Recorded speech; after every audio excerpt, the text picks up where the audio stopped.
Well, here it is a day after my surgery. And I'm a little sore. Not too bad though, still, considering. And no, the tests haven't come back. I saw my, I go to my chart to check out what they did.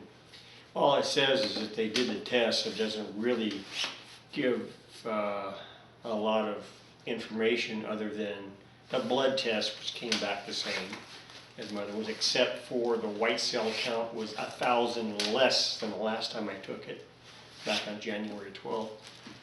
But so anyway, they're going to have to do some kind of a test on the bone marrow to find out what I have. But anyway, today I figured I was going to go ahead and do something and revisit this little miniature cannon.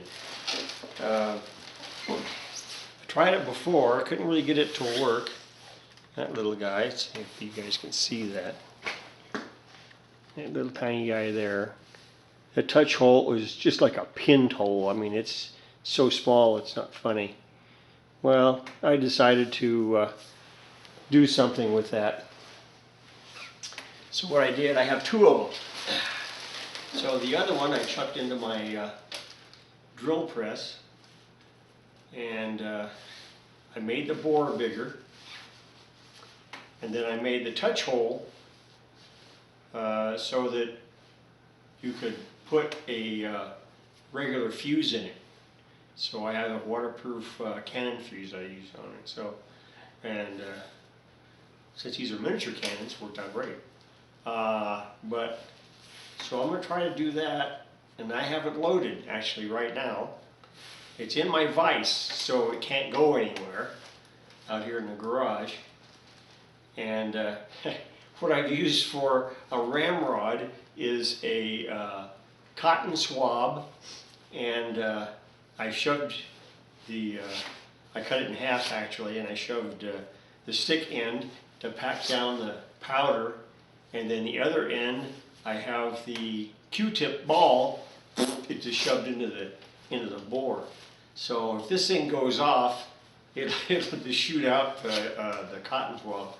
And I don't know how many grains of powder I used. I didn't really count them, but it's a small little amount of powder. And so I'll show you what it looks like. My little setup here, right next to the other project I'm working on. Okay, what you're looking at,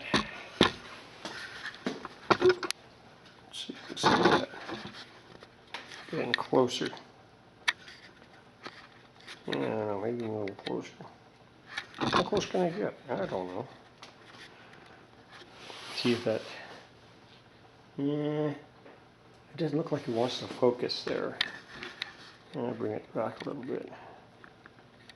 But anyway, as you can see, it has, it's got the fuse. I put a long fuse on it anyway. And then the bore end, like I said, is big enough to shove this Q-tip into it. So, we'll see what happens.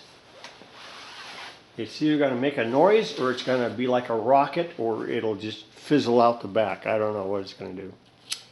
Let's try it.